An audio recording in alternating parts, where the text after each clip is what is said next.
আলহামদুলিল্লাহ আল্লাহ পাক রব্বুল আলামিনের শুকরিয়া যে মহান রব্বুল আলামিনের আজ সপ্তাহের শ্রেষ্ঠ দিন সাপ্তাহিক ঈদের দিন শুক্রবার মসজিদের মধ্যে আমাদেরকে আসার এবং বসার তৌফিক দান করেছেন। এজন্য আমরা আল্লাহ পাক রব্বুল আলামিনের শুকরিয়া আদায় করি আলহামদুলিল্লাহ। অনেক মানুষ মসজিদের মধ্যে আসতে পারে নাই, আমাদেরকে আল্লাহ পাক রব্বুল আলামিন বাছাই করে নির্বাচন করে আল্লাহ পাক রব্বুল আলামিনের উপরে মেহমান হিসাবে জুমার দিনে উপস্থিত হওয়ার তৌফিক দান করেছেন। আজ এমন এক ফজিলতপূর্ণ দিন, জুমাদার উখরা, মাসের শেষ জুমা। আমরা যদি আবার এক বছর বাঁচি তাহলে আগামী বছর আবার এই দিন যাইতাম, আর মাত্র 3 দিন পরে আবার রজব মাস শুরু হয়ে যাব। আল্লাহ পাক রব্বুল আলামিন আমাদের তৌফিক দান করেছেন। এজন্য আমরা আল্লাহ পাক রব্বুল আলামিনের শুকরিয়া আবার আদায় করি আলহামদুলিল্লাহ। যে ব্যক্তি আল্লাহ পাক রব্বুল আলামিনের শুকরিয়া আদায় করে, আল্লাহ পাক রব্বুল আলামিনের নিয়ামতকে বাড়াইয়া দেন, হায়াতকে বাড়াইয়া দেন, রিজিক বাড়াইয়া দেন। আল্লাহ পাক রব্বুল আলামিনের বেশি বেশি করে আমল করার তৌফিক দান করবেন। আর যে মানুষ আল্লাহ পাক রব্বুল আলামিনের শুকরিয়া আদায় করে না, আল্লাহ পাক রব্বুল আলামিন তার হায়াত দেন, হায়াতের মধ্যে বরকত দেন না, জিন্দেগির হায়াত পায়।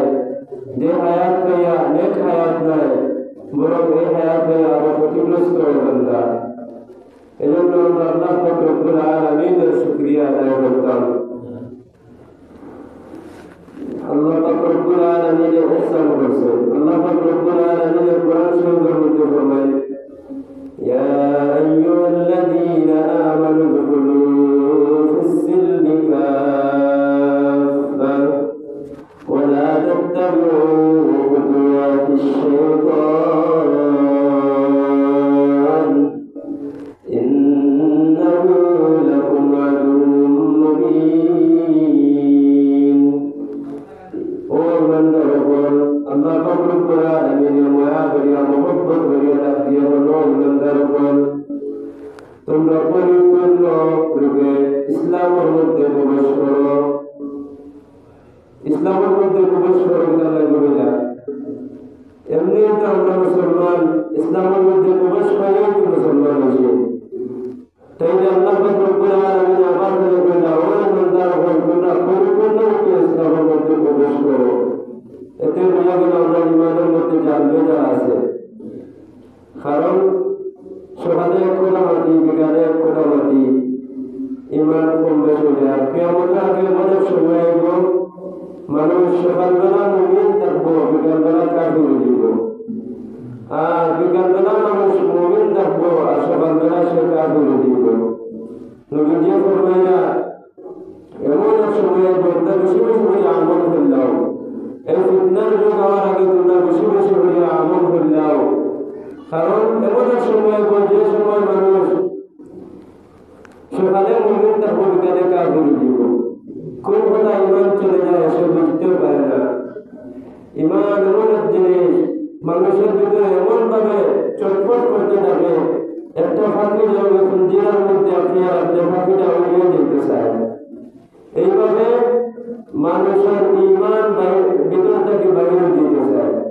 সব থেকে কঠিন মুহূর্ত বান্দা যদি সারা জীবন তার ইমানকে সংরক্ষণ করে রাখতে পারে। অনেক মানুষ সারা জীবন মুসলমানের মধ্যে তার জীবনটা কাটাইছে, কিন্তু মৌতের সময় যখন সাকরাত হয়, এই সাকরাতের সময় শয়তানে তার ইমানটা নিয়ে যাবে, সে কাফির অবস্থায় মৃত্যুবরণ করে। তাই আমরা আল্লাহ পাক রব্বুল আলামিনের সাকরাতের আযাব থেকে ফানা চাইতাম। আল্লাহ পাক রব্বুল আলামিন আমাদের সাকরাতের আযাব থেকে ফানা দিতেন।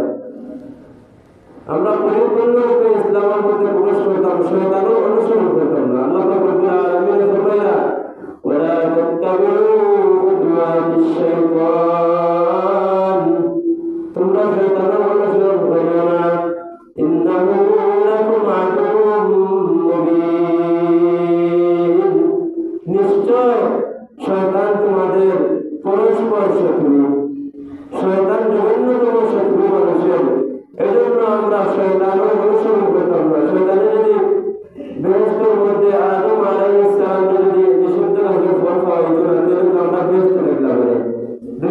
দেওয়াল, কিন্তু বোঝা গেল শয়তান ওই সময় থেকে আমরা পরস্পর শত্রু। এজন্য আমরা আল্লাহ পাক রব্বুল আলামিনের কাছে শয়তানের ওয়াসওয়াসা দেখিয়া ফানা চাইতাম। আমরা সব সময় নামাজ পড়ি, নামাজ 5 প্রকার, নামাজ 5 প্রকার নামাজ। প্রথম প্রকার নামাজ হইল গিয়া বান্দা নামাজ পড়ে সে জাহান্নামের মধ্যে যাইব। কারণ এক ওয়াক্ত নামাজ পড়ে, যেমন ফজরের নামাজ পড়ে, ফজরের নামাজ পড়িয়া জোহরের নামাজ পড়ে না, বান্দা জোহরের নামাজ পড়িয়া আসরের নামাজ পড়ে না। হয়তো বান্দা ফজর, জোহর, আসর, মাগরিব পড়ে কিন্তু এশার নামাজটা পড়ছে না। হয়তো বান্দা 4 ওয়াক্তের নামাজ পড়ছে, ফজর, জোহর, আসর, মাগরিব, এশা পড়ছে, কিন্তু ফজরের সময় সে ফজরের নামাজটা পড়ছে না। বান্দা নামাজ পড়ে ঠিকই করে, মাঝে মাঝে 2 ওয়াক্ত পড়ে, এই পড়ার কোনো মূল্য নাই।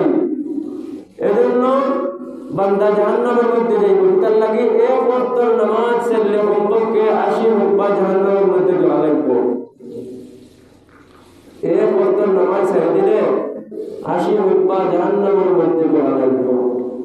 আর ফজরের নামাজের এমন এক গুরুত্ব, কিতাবের মধ্যে রাখছেন কোন মানুষ যদি ফজরের নামাজ পড়ে না, ফজরের নামাজ না পড়ে সে ঘুম থেকে ওঠার পরে যখন রাস্তা দিয়ে বাইর হয়, একটা কুকুর আল্লাহ পাক রব্বুল আলামিনের কাছে দরখাস্ত করে, হে আমার রব, তুমি এমন মানুষের সাথে আমার সাক্ষাৎ করাইও না, সর্বপ্রথম তুমি আমার ও মানুষের মুখ দেখাইও না যে মানুষের ফজরের নামাজ পড়ছে না। তো বোঝা গেল যে মানুষের ফজরের নামাজ পড়ে না, একটা কুকুরও তারে ঘৃণা করে, একটা নিকৃষ্ট জানোয়ার, একটা কুত্তাও ঘৃণা করে যে মানুষের ফজরের নামাজ পড়ে না। আর নবীজি হাদিস শরীফের মধ্যে ফরমান, সব তাকিয়া মুনাফিকদের মধ্যে সব তাকিয়া কষ্ট হয় ফজর আর এশার নামাজ। ফজরের নামাজ আর এশার নামাজ পড়তে সব তাকিয়া বেশি কষ্ট হয় মুনাফিকদের নামাজ। যে মানুষে একটানা 40 দিন তাকবীরে উলার সহিত নামাজ পড়ে নেব, সেই মানুষকে আল্লাহ পাক রব্বুল আলামিনে মুনাফিকের লিস্ট তাকিয়া নামটা কাটিয়া বানাই দেন। একটানা 40 দিন তাকবীরে উলার সহিত যদি ইমাম সাহেবের পিছনে মসজিদে আইয়া নামাজ পড়ে যাইতে পারে, আল্লাহ পাক রব্বুল আলামিনে তারে মুনাফিকের লিস্ট তাকিয়া তার নাম কাটিয়া বানাই দেন। 2 নম্বর প্রকার নামাজি হইলে গিয়া সে ঠিক নামাজ পড়ে, নামাজের মধ্যে খারাপ হয়, কিন্তু নামাজের মধ্যে খারাপ হইয়া হয়ে যায় গিয়ে তাকে সিলেট সারা নামাজের বাইরে সব ঠিক আছে, 6 মাস আগে কিতাব পড়তে না পড়ছে বলে একটু হইতে পারতো না, কিন্তু 2 রাকাত নামাজের মধ্যে খারাপ হয়েছে। আর নামাজও খারাপ হওয়ার পরে রাকাত বান্দার পরেও সূরা যেগুলো মিলাইছে, কিন্তু সালাম ফিরানোর মধ্যে বাধাই না পড়তে পারবে না, কিতাব পড়ছে নামাজের মধ্যে কোন সূরা মিলাইছে বা এটা বলতে পারি আমরা, সূরা মিলাইছি ঠিক বান্দা নামাজের মধ্যে ঠিক খারাপ হয়, খারাপ হওয়ার পরে যায় গেছেন দুটো কিতাব পড়ছে বাচ্চে ভালো কিতাব হয় কোনো জায়গায়, কিন্তু এই নামাজে তার কাম দেয় না। সে ঠিক নামাজ পড়বো, কিন্তু এই নামাজে কোনো কাম দেয় না। এক বেটা এশার নামাজেও মাঝে মাঝে ইমাম সাহেব 3 রাকাত পড়লেন, তা ভুল হয় মাঝে মাঝে নামাজের মধ্যে ইমাম সাহেব খারাপ হয়েছেন, 3 রাকাত পড়িয়া সালাম ফিরাই লাইছেন, লুকমা দেওয়ার মতো ফের নাই, সব হইয়া নামাজ হয়েছে। এক ব্যক্তি দোকানদার মানুষ তাই হইয়া নামাজ 3 রাকাত হয়ে গেছে, বলে নামাজ 3 রাকাত দিলা হইলে তুমি তো সপ্তাহে দলিল দাও দিলা, আমার তো জানা মতো নামাজ 4 রাকাত হয়েছে।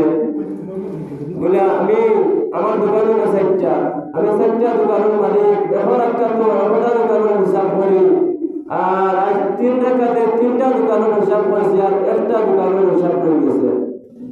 এগুলো নামাজের মধ্যে আইছে, নামাজ পড়ছে 3 রাকাতে 3টা দোকানের হিসাব করছে, আর তার একটা দোকান বাকি রয়ে গেছে, ওই হিসাবের পর যে নামাজ 3 রাকাত হয়েছে। ক্রিয়াত বড় দলিল পেশ করেছে নামাজের মধ্যে ঠিক নামাজ পড়ে, কিন্তু নামাজ পড়ে সে কোথায় চলে যায়, এই নামাজে তারা কাম দিত নাই। নামাজ পড়বো কিন্তু জাহান্নামের মধ্যে চলা লাগবো। 3 নম্বর প্রকারের নামাজ, 3 নম্বর ব্যক্তি যে নামাজের মধ্যে খারাপ হয়, কিন্তু সে নামাজ পড়ে শয়তানে তারা নিয়ে যায় অনেক অন্য জায়গা, আবার ফিরে আইও, তার মধ্যে ফিরে আইলা আমি নামাজের মধ্যে আছি, আবার শয়তানে তার হয়ে যায় গিয়ে আবার ফিরে আইলা। এইভাবে যখন 3-4 বার করলাম তখন শয়তানে হয় এগুলো লোক বাদ দাও, এগুলো লোকে লাগিয়ে লাভ নাই, অন্য লোক দাও। এই নামাজে মোটামুটি তার বাসায় নেব। আর 4 নম্বর প্রকারের নামাজি এমন ভাবে নামাজ হইতো যে নামাজে তোমার জান্নাতের মধ্যে নিব। নামাজের মধ্যে খারাপ হয়েছে, খারাপ হওয়ার পরে আনতা আবুদুল্লাহ তাআলা ফাইন লাম তাকুন তারাহু ফাইন্নাহু ইয়ারাক। তুমি নামাজের মধ্যে খারাপ হইতে, খারাপ হওয়ার পরে কইতে আমি আল্লাহ রব্বুল আলামিন দেখলাম। নামাজে খারাপ হওয়ার পরে মনে মনে ধারণা করতে আমি আল্লাহ রব্বুল আলামিন দেখলাম। হযরত আলী রাদিয়াল্লাহু তাআলা আনহু রাসূল বতাইলো, ইহুদি ব্যক্তি বতাইলো, আলী তোমরা যে আল্লাহর ইবাদত করো, আল্লাহর গোলামি করো, এই আল্লাহর কোনদিন তোমরা দেখছো নি? আমরা তো মূর্তির পূজা করি, আমরা মূর্তি দেখি দেখি করি, তুমি যে আল্লাহর ইবাদত করো তোমার আল্লাহর কোনদিন তুমি দেখছো নি? হযরত আলী রাদিয়াল্লাহু তাআলা আনহু ফরমাইন, আমি এমন আল্লাহর ইবাদত করি না যে আল্লাহরে আমি দেখি না। তো বুঝা গেল আল্লাহ রব্বুল আলামিন আমরা দেখি আর এইভাবে ধারণা করিয়া নামাজ পড়তাম। তখন যদি ঈমান না থাকে তাহলে আমি ওখান মনে করতাম আল্লাহ আমারে দেখরা। এখান তো সময় পাইব একবারে যত কম ইমানদার মানুষ এখান তার মনের মধ্যে আনতে পারবো যে আল্লাহ রব্বুল আলামিন আমারে দেখরা। এই নামাজে খান দিব কোনো আপনি জান্নাতের মধ্যে যাইবা, এভাবে যদি নামাজ পড়তে পারেন এই নামাজে আপনার খান দিব। নামাজের মধ্যে খাওয়ার ধারণা থাকতো আল্লাহ আমার দেখরা। এই পরিমাণ ঈমান যদি আমার না থাকে তাহলে আমার ধারণা হইতো আমি আল্লাহ পাক রব্বুল আলামিনের দেখরা। ঈমান যদি ধারণা না থাকে তাহলে আল্লাহ পাক রব্বুল আলামিন আমার দেখরা। এই ধারণা যদি তোমার না থাকে তাহলে তুমি বিজাতের মুসলমান হিসেবে তখন ধারণা রাখতো আমার তো আল্লাহ সবসময় এমনিতেই দেখরা। আর নামাজের মধ্যে খারাপ হওয়ার পরে আল্লাহ পাক রব্বুল আলামিন আমারে উকি দিয়া যাওয়ার জরুরত করে না। আল্লাহ পাক রব্বুল আলামিনের বিশেষভাবে রহমতের নজর দেন যখন বান্দা নামাজের মধ্যে খারাপ হয়। কারণ নামাজের মধ্যে খারাপ হওয়ার পরে বান্দা তো তার মাবুদের লগে কথাবার্তা শুরু করে দেয়। যে সময় বান্দা আলহামদুলিল্লাহ রাব্বিল আলামিন, আল্লাহ তার এই কথার জবাব দেন। ফেরেশতা বলে ওই দেখো আমার বান্দা আমার প্রশংসা করেন, ওখান স্বীকার করে আমি তার রব। এইভাবে কথা কই একবারে সালাম পর্যন্ত বান্দা মাবুদের লগে কথা কই নামাজ পড়ে। আর 5 নম্বর প্রকার নামাজি হইলে এমন নামাজি সব সম্ভব নয়। মোটামুটি এলাকার মধ্যে 1 লাখ একজন বা 2 জন মিলে তারা নামাজের মধ্যে খারাপ হওয়ার পরে ডাইরেক্ট মালিকের লগে সম্পর্ক লাগাই দেয়। নামাজের তাকবীর দিয়ে খারাপ হয়েছে, খারাপ হওয়ার পরেও তাই আল্লাহর লগে কথোপকথন শুরু করে দেয়। এমন মানুষ লাখো একজন মিলে। আল্লাহ পাক রব্বুল আলামিন আমাদের সঠিকভাবে নামাজ পড়ার তৌফিক দান করুন। এই ওয়াক্তের নামাজ যদি বান্দা ছাড়ি দেয় তাহলে কমপক্ষে 88,000 বছর জাহান্নামের মধ্যে চলা লাগবে। 88,000 বছর। আর দুনিয়ার 1,000 বছরে আখিরাতের মাত্র একদিন। আপনি যদি ফজরের নামাজ ছেড়ে দেন, ফজরের নামাজ ছাড়ার পরে জোর পর্যন্ত কবরের মধ্যে 70 বাদিরাত 90টা সাপ নিয়মিত আছেন, এগুলো আপনার ধ্বংস করতে থাকবো। আপনি অত মোটা হইবা 60 গোজ লম্বা হয়ে যাবা। এটা সাপে এমন অবস্থা হইবা এই সময় তার মরণ নাই। মানুষের জিন্দগি শুরু হয় মরার পর থাকি। এই যে বর্তমানে একটা আত্মা আছে মানুষের নামক একটা জিনিস আছে, বডি তো বেকার, চামড়ার উপর বাদে বাকি সব নাফা। চামড়া ফাটার পরে হালকা রক্ত বাড়ানোর উপরে মানুষের শরীর নাফা রক্ত বাড়ানো যায়। শুধুমাত্র চামড়া বাদে মানুষের উপরের চামড়া বাদে ভিতরের যত কিছু সব কিছু মানুষের ভিতরের নাফাস থাকে। মানুষের ভিতরে পেশাব পায়খানা থাকে, এমনিতেই তো নাফা। রক্ত যদি হালকা এক ফুটা বাড়া যায় মানুষের শরীর নাফা হয়ে যায়, আবারও জীবনা থাকে। এই আপনার 60 দিন যাওয়ার পরে মানুষের খবরের কোনো অস্তিত্ব থাকে না। খবরে যে মানুষের বডি রাখা হয় এগুলার কোনো অস্তিত্ব থাকে না। শহীদে গেলে ভিন্ন কথা। আল্লাহ অনেক নিদর্শন মানুষের দেখাইয়া দেন। এগুলো আল্লাহর ব্যাপার। খবরে প্রতিদিন ডাক দেয়, আমি এলাম 26 যুগর, আমি পোকামাকড়, তুমি এখানে আও লাগব। প্রতিদিন খবরে ডাকে, 70 বার মানুষের ডাকে। প্রতিদিন তোমার খবরে 70 তোমার 99 বার ডাকে। ডাকিয়া বলো, বন্ধা তুমি বেপরোয়া বা বেপরিয়া না। কোন এক খবরের মধ্যে লেখা আছে, এটাই তোমার আসল ঠিকানা। এই ঠিকানা আসল ঠিকানা, এখন থেকে আপনার জীবন শুরু দিব। এজন্য মানুষের খবর কিতা কিতা দিব, খবরের মধ্যে মানুষের এমন এক আমল দিব, আচ্ছা হইয়া ইনশাআল্লাহ। এরপরে রাস্তা পায় আটিয়া যাইলাম, আর আটিয়া যাওয়ার পরে তার বিবাহ বয়স হয়েছে 25 অথবা 30 বছরের মাঝামাঝি। বেটা বিয়ে কোনোভাবে আছে, এই বই দেখান লাগছে, গঠন সুন্দর হইলে রঙ্গ হয় না, রং সুন্দর হইলে বংশ হয় না, বংশ হইলে রং সম্পদ হয় না। ওগুলা দিয়ে তার পারফেক্ট পছন্দ মতো পাত্রী মিলে না। এখন আগে তো গাড়িঘর রাস্তা আসছিল না, উদাহরণস্বরূপ কোনটা গেলে লোক ফতেপুর বেলা, ফতেপুর যাওয়ার রাস্তা আটিয়া মানিকগঞ্জের দিকে রাস্তাও আসছিল না। এখন এক বুড়া বেটা কতক্ষণ গেছে আপনাকে আটিয়া যাওয়ার পরে চাচা, তুমি আমার খান্ত উঠতাই না আমি তোমার খান্ত উঠতাম? এই বেটা বলিয়া আমি কয়ে থেকে পেয়ে যাবো, খাবার না কিতা জোয়ান বেটা, আর আমার আমি তার খান্ত উঠতাম না, হে আমার খান্ত উঠতো।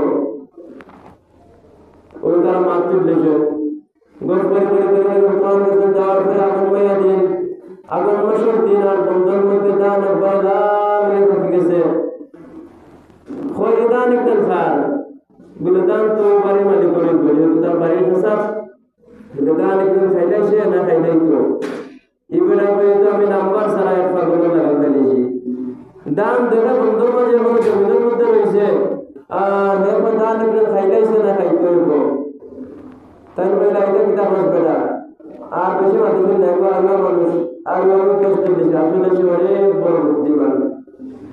আরো কত সময় বলবো, বেটার বাড়ি পর্যন্ত রাস্তা গেছেন গিয়া যাওয়ার পরে দেখো একটা জানাজা, একজন মানুষ মারা গেছে, আরো 10টা মিনিট আগে জানাজা হয়েছে।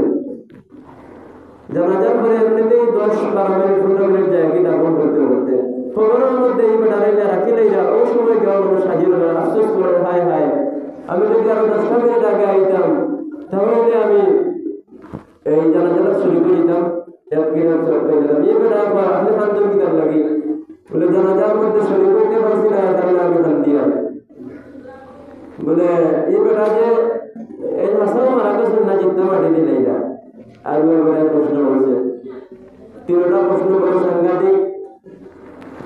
তাই কইলাম, আইও আমার বাড়ির, তারও তো থাকার জায়গা নাই, যেহেতু বের করবে চুপ করে বলে, তার মধ্যে সামনে যদি ভূতার জায়গা পাই সে তো বইলে ভূতার জায়গা হইব। মুরব্বী তারা আশ্রয় দিলা বলে, আমার নাতির আগে তো মোবাইল বা টিভি আসিল না, তো ওটা লইয়া মজা করলি বাবু নাতির বলে। মুরব্বী তারা লইয়া গেছেন গিয়ে বাড়ি, যাওয়ার পরে তার নাতনি এখন বিয়ার উপযুক্ত, নাতনিরা বলে অনা কাহিনী। ও বেটা আমার রাস্তার তৈরি ভাইয়া বল, হে আমার খান্ত উঠতো না, আমি তার খান্ত উঠতাম, এই কিতাব বললো। বেটার নাতনি রেডিম আছে, রেডিমানা মানুষ, নাতনিও বলি বেটা তো দেখে খুব করে বুদ্ধিমান, বলে কিলাতে বুদ্ধিমান। আর আমার প্রশ্ন করলো, হে আমার খান্ত উঠতো না, আমি তার খান্ত উঠতাম। বলে আপনি বুঝছেন না দাদা, এই বেটা লোক এমন এক মানুষ, হে চাইছে যে একটা মাছ তুলতো, একটা গোস তুলতো, গোস তোলার একটা বান করছে। বলে আচ্ছা ঠিক আছে, এখানে মানিয়ে নিলাম, যুক্তি আছে। তো 2 নম্বরে যে হইল বন্ধুর মাঝে দান ফকির হচ্ছে, দান একদম খার দানের মালিক সে আর দান খাইলাইছেন না খাইতে হইব, দান নেই নিজের চোখে দেখিয়ে আমাকে প্রশ্ন করলো। বলে হে আমার বুঝাইছে, এই বেটা ধনী না গরিব, ধনী মানুষ না গরিব মানুষ, কারণ দান বলতো টাকা অবস্থায় অন্য অবস্থা গাড়িয়ে দান আগে খাওয়া যায় না। কিন্তু তুমি আমার আগে দান ওখানে দিলাও, আর আমি আমার দান আমি খাটিয়া তোমার দিলে ওখান বুঝিয়ে দিল, যেটা বোঝা গেলে বেটা বহুত বড় বুদ্ধিমান। 3 নম্বরে যে হইল নিজের সঙ্গে দেখা এই বেটারে মানুষের দাফন করলা, ওই বেটা পড়াই না জিতা বলে, এই বেটা আমার বুঝিয়ে চাইছে, এই বন্ধা দুনিয়ার মধ্যে কোনো সরকারে জারিয়া করিয়া গেছিল, কোনো মসজিদ মাদ্রাসা বানাইয়া সন্তান হয়ে গেছে বা কোনো দিনই কাজ মানবিক কাজ সহযোগিতা করেছে যেগুলো করার কারণে কিয়ামত পর্যন্ত তার পরবর্তী সব যাইব নেকি যাইব। তাই তো চিন্তা করলে ঠিকই তো কথা বলছে। কারণ বান্দা যখন মারা যায়, বান্দা মারা যাওয়ার পরে তার কবরও সরকায় জারিয়া যায়, বাকি সব কিছু বন্ধ। ইদা মাতাল ইনসানু ইনকাতা আমালুহু ইল্লা মিন সালাস আও মিন সাদাকাতিন জারিয়া। মানুষ মৃত্যুর পরে তার কবরের মধ্যে তিনটা জিনিস যায়। এর মধ্যে একটা হইল তার নেক আমল। তার নেক আমল তার কবরের মধ্যে যায়। বদ আমলও যায়, নেক আমলও যায়। তবে তার নেক আমলে তার কাজ দেয়, নেক আমলে তার উপকার করে।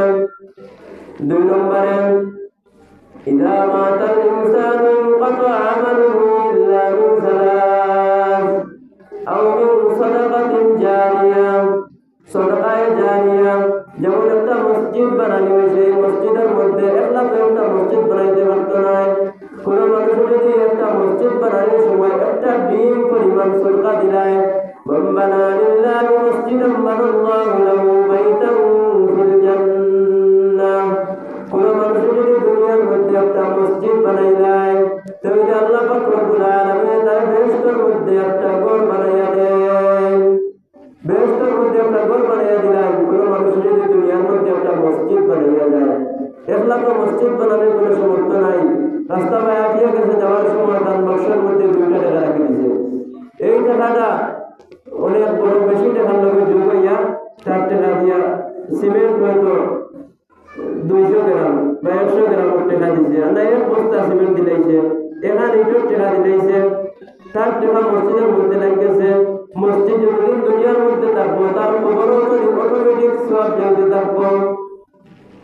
আর একটা হলো নেক সন্তান। কোনো মানুষ যদি দুনিয়ার মধ্যে নেক সন্তান রাখিয়া যায়, তাহলে আল্লাহ পাক রব্বুল আলামিন কোন নেক সন্তান যদি তার মা অথবা বাবার কবরের মধ্যে গিয়া 1 ফুটা চোখের পানি ফেলাই দেয়, আল্লাহ পাক রব্বুল আলামিনের মাফ না করে দিলে তার লজ্জা লেগে যায়।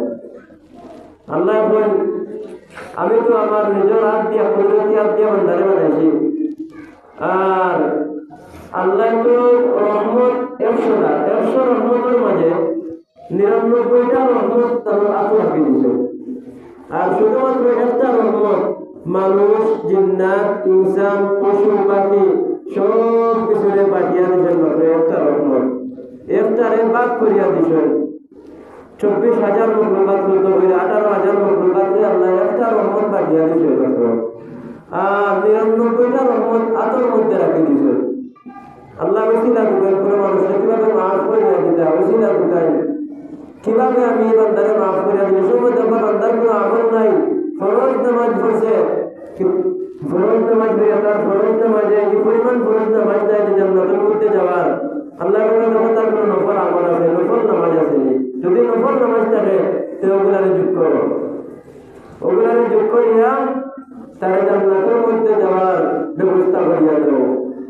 এইভাবে বান্দা যখন ফরজ রোজা রাখে, ফরজ রোজা রাখে, যদি ফরজ রোজার মধ্যে ঘাটতি দেখা যায়, রোজা মাঝে মাঝে ভাঙ্গি যায়, একটা ফরজ রোজা ভাঙ্গিলে কমপক্ষে 2 মাস রোজা রাখা লাগে। একটা ফরজ রোজা যদি ভাঙ্গি যায় তো 2 মাস রোজা রাখা লাগবে। আমরা তো আর সম্ভব নাই। তো আল্লাহ পাক রব্বুল আলামিন বলেন, কোন বান্দা যদি তার ফরজ রোজার দ্বারা বেহেশতের মধ্যে যাইতে পারেন না, ঘাটতি দেখা দিয়েছে, এই পরিমাণ আমল হয়েছে না, আল্লাহ তার নফল কোনো রোজা আছে, হয়তো নিজ পর্যায়ে এমন একটা জিনিস চাইছে যে আমার একটা রোজা যদি ভালো হয়ে যেত, আমি 2টা রোজা রাখি দেবো। এই মিছিলায় গিয়েও তার একটা নফল রোজা গেছে। এই নফল রোজা সব দিয়া পরিপূর্ণ করিয়া তারা জান্নাতের মধ্যে প্রবেশ করাইয়া দেয়। ওসিলা ঢুকায় 10 জন মানুষ মাদ্রাসার মধ্যে নেক সন্তান কিভাবে স্কুলে পড়াইয়া নেক সন্তান বানাই যায়, স্কুল ভার্সিটি পড়াইয়া নেক সন্তান বানাই যায়। তার যদি বক্তব্য শিক্ষা, এই যে বক্তব্য ছোট বাচ্চাদের সকালাইয়া বলেন, ইতারে ওদের ঘরের মাথায় দেওয়া সুন্দর বলেন, তাই মোহাম্মদ ঘরের মাথাইলে বলেন, গোসলের ঘরের মাথাইলে বলেন। অনেক বড় বড় শিক্ষিত মানুষ এগুলা বলতে পারতো না, আমার বুঝছে না।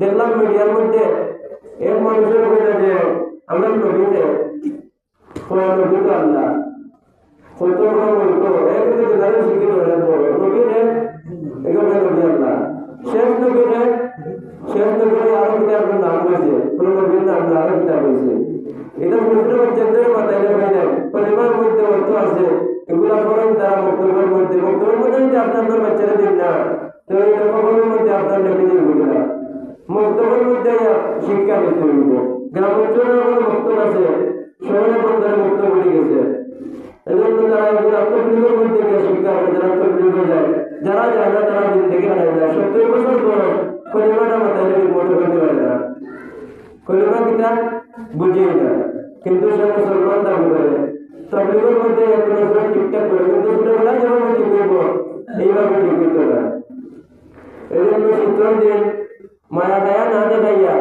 আপনার ছোট ছোট বাচ্চাদের মসজিদের মধ্যে বক্তব্য যদি না দেন 1 লাখ না 12 যদি 14 জন প্রাইভেট পেশা রাখিলেন বলে ওই জায়গায় পেশা পাই প্রাইভেট আমার বাচ্চারা পড়াই গাই দিবা অসম্ভব আমি বক্তব্য দিব পড়াই গাইতে পারতাম না 9 বছর অভিজ্ঞতা ইনশাআল্লাহ বক্তব্য যদি আপনার বাচ্চারা না দেন বক্তব্য পড়া হইলে দেখা দেখিয়া শিক্ষা বক্তব্যের মধ্যে বাচ্চা আইব আইয়া দেখা দেখিয়া শিখব আর কোন ছাত্র অভিভাবক যদি তার শিক্ষকের লগে বেয়াদবি করলে তার বাচ্চা আমরা শিক্ষকের মন খারাপ হয়ে যায় বক্তব্য আইব কিছু খারাপ করে হইব বেয়াদ হইব এগুলা নিয়ে আমার আপনার গালত দরজা খাইয়া আইতা না ছোটবেলায় যখন বক্তব্য বাচ্চা যাইব হালকা ওসব কিন্তু কিছু হইব না দেখে পয়সা বানাই দিব প্রতিদিন নিয়ন্ত্রণ করবো কিছু বেদ দিতে হবে এগুলো নিয়ে আমার দরকার নাই হ্যাঁ সরাসরি উদ্যোগ করেন না যদি সভাপতি তাবেন মসজিদর সেক্রেটারি তাবেন বক্তব্য এর কাছে কে বিচার দিতা